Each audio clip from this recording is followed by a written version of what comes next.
এই ঝিনাইদহে যদি আওয়ামী লীগের পুনর্বাসন করা হয়, আওয়ামী লীগ আবার ফিরে আসে, বিএনপি জামাত গণ অধিকার পরিষদের কেউ বাঁচতে পারবে? আপনারা কি মনে করছেন?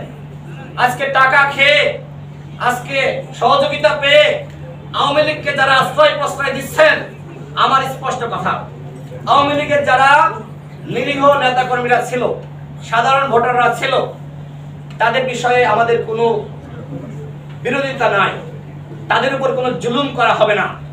কিন্তু তাদের কেউ কেউ যদি ওই ডামি এমপিদের ত্রাণ সাধারণ মানুষের কাছে পৌঁছে দেয়, তাহলে আমি এসপি সাহেবকে বলবো এদেরকে গ্রেফতার করবেন।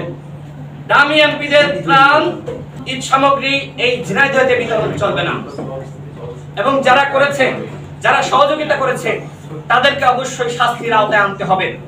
এমনকি আপনারা দেখেছেন, আমার কাছে তথ্য প্রমাণ রয়েছে, আপনার সাংবাদিক ভাইরা আপনাদের কাছে আরো তথ্য রয়েছে, গোয়েন্দা সংস্থার কাছে রয়েছে, যারা নতুন রাজনৈতিক বন্দোবস্ত এই ঝিনাইদহে করতে চাচ্ছে, তারা ওই দামি জনপ্রতিনিধিদের সহযোগিতায় এই ঝিনাইদহের প্রত্যেকটা গাছে গাছে, প্রত্যেকটা খাম্বায় খাম্বায় তারা ফেস্টুন লাগিয়েছে। আমি এই যে নতুন রাজনৈতিক বন্দোবস্ত যারা করতে চাচ্ছে, তাদের কাছে আমার প্রশ্ন, সেটি হলো ঢাকায় বসে বসে আওয়ামী লীগকে নিষিদ্ধ করার গরম গরম বক্তব্য দিবেন, আর এই তৃণমূলে গিয়ে আওয়ামী লীগের সহযোগিতায় ফেস্টুন লাগাবেন, আওয়ামী লীগের সহযোগিতায় ত্রাণ বিতরণ করবেন। What is this? এই যে মুনাফিকি, এই মুনাফিকি আচরণ করে কোনোভাবেই নতুন রাজনৈতিক বন্দোবস্ত স্থাপন করা যাবে না। আওয়ামী লীগের ব্যাপারে ঢাকায় যেমন গরম বক্তব্য দেন, ঠিক তৃণমূলে গিয়েও একইভাবে কাজ করতে হবে। আওয়ামী লীগের সাথে যারা আপোষ করবে, আমি ঝিনাইদহের জনগণকে বলবো, আমি ঝিনাইদহের প্রশাসনকে বলবো, যারা আওয়ামী লীগের সাথে আপোষ করবে তাদেরকে বিন্দু পরিমাণ ছাড় দিবেন না। আমাদের আপোষ অন্যান্যদের সাথে হবে। আমরা যারা ফেসিবাদ বিরোধী লড়াই করেছি, আমাদের মধ্যে আপোষ হবে। আওয়ামী লীগের সাথে যারা আপোষ করবে, গণ অধিকার পরিষদ তাদের সাথে কোনো আপোষ করবে না। আমি কিন্তু আগেও বলেছি যে আওয়ামী লীগের সাধারণ কর্মীরা, ভোটাররা, তাদের উপর কোনো জুলুম করা হবে না। কিন্তু যারা এই ঝিনাইদহে গুম করেছে, খুন করেছে, যারা বিএনপি জামাত গণ অধিকার পরিষদের নেতা কর্মীদেরকে ঘরে ক্ষমতা দেয়নি, আজকে টাকার বিনিময়ে তাদেরকে আশ্রয় প্রশ্রয় দেওয়া হচ্ছে এই ঝিনাইদহে। তাও কারা দিচ্ছে? যারা ঢাকায় বসে বসে আওয়ামী লীগ নিষিদ্ধের গরম গরম বক্তব্য দেয়, গরম গরম খবর দেয়, তারা। আমার কাছে মোবাইলে প্রমাণ রয়েছে, বৈষম্য বিরোধী ছাত্র আন্দোলনের নেতারা আমার কাছে ছবি পাঠিয়েছে যে মিছিল মিটিং হচ্ছে, তাদের মানে ওই নতুন রাজনৈতিক বন্দোবস্ত যারা করতে চাচ্ছে, তারা আওয়ামী লীগের ছাত্রলীগের মাস্তানদের সাথে নিয়ে তারা হচ্ছে মিছিল মিটিং করছে। এই মোবাইলে আপনারা সাংবাদিক ভাইরা আপনারা দেখতে পারেন। আমি হয়তো পাবলিকলি এই বিতর্ক আমি সৃষ্টি করতে চাই না, কিন্তু এগুলো কেন হচ্ছে, কি কারণে হচ্ছে, এর পিছনে কি কারণ রয়েছে? অর্থ না আওয়ামী লীগের ভোটারদের মাধ্যমে আপনি ভোট পেয়ে আপনি এমপি হতে চান, মন্ত্রী হতে চান? আমরা এমপি মন্ত্রী হতে চাই না, সোজা কথা। আমরা আওয়ামী লীগের ভোটে বলেন বা আওয়ামী লীগকে খুশি করে, আওয়ামী লীগের সাথে আপোষ করে যদি এমপি মন্ত্রী হতে হয়, তাহলে এই গণঅভ্যুত্থান কেন ঘটালাম? আওয়ামী লীগ করতেন, আওয়ামী লীগ ক্ষমতায় থাকতো। প্রিয় সাংবাদিক ভাইরা, আমরা একটি দুঃসময়ে বসবাস করছি। অনেকে দেখবেন শুধুমাত্র এই যে নতুন রাজনৈতিক বন্দোবস্ত করতে চাচ্ছে তারা না, আমি দুইজন উপদেষ্টার নাম বলবো। দুইজন উপদেষ্টা, একজন হলেন আদিলুর রহমান শুভ্র, আর একজন হলেন আমাদের রেজনা আপা।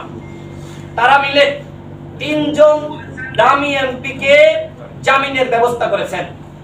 হাইকোর্ট থেকে জামিন পেতেন না, এই কারণে নিম্ন আদালত থেকে তারা সরাসরি হস্তক্ষেপ করে জামিন করিয়েছেন।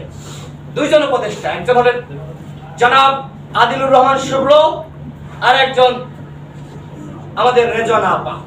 এর মধ্যে একজন দামি এমপি স্বয়ং ঝিনাইদহের, আপনারা খোঁজ দিয়ে দেখেন, গোয়েন্দা সংস্থা আছে, আমাদের প্রশাসন আছে, সবাই জানে, এমনকি সরকারের অন্যান্য উপদেষ্টারাও জানে।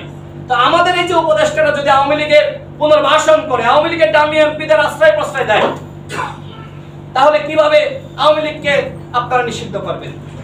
এমনকি আর একজন ছাত্র উপদেষ্টা আরেকজন দামি এমপি কে পাশে বসিয়ে বিভিন্ন সেমিনার করে, বিভিন্ন অনুষ্ঠান করে। তো আপনারা একদিকে মানে আওয়ামী লীগের দামি এমপিদের আশ্রয় প্রশ্রয় দিবেন, অন্যদিকে আওয়ামী লীগের নিষিদ্ধ চাইবেন, এটি কি হতে পারে? এই উপদেষ্টা পরিষদকে আমি স্পষ্টভাবে বলছি, আওয়ামী লীগকে যদি আপনারা নিষিদ্ধ না করেন তাহলে কিন্তু জনগণ আপনাদের বিরুদ্ধে আন্দোলন সংগ্রাম শুরু করবে। এই ঝিনাইদহের মানুষ তাদের দাবি কি? তাদের দাবি হলো যে আমাদের একটি রেল লাইন দরকার। অন্যান্য জেলায় রয়েছে, আমাদের জেলায় নাই। আমি হাসপাতালে গিয়েছি, সেখানে সুচিকিৎসা নাই। হাসপাতাল কর্তৃপক্ষ চেষ্টা করছে, কিন্তু সেখানে ডাক্তারের সংকট, নার্সের সংকট।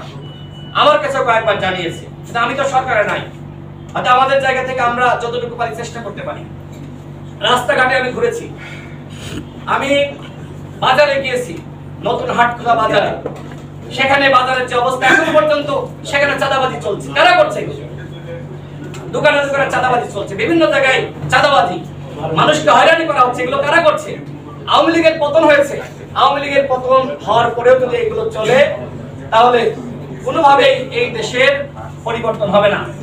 আমাদের উন্নয়ন দরকার, এই ঝিনাইদহের উন্নয়ন। সেই জন্য কি দরকার?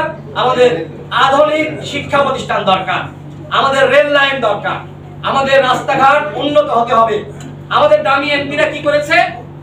তারা রাস্তার 5 কোটি টাকার কাজ তারা 2 কোটি দিয়ে করেছে, আর 3 কোটি তারা পকেটে ভরেছে। এরপরে যখন ঈদ আসে তখন কি করে? ওই 3 কোটি থেকে তারা 1 কোটি জনগণের পিছনে খরচ করে। জনগণ কি মনে করে?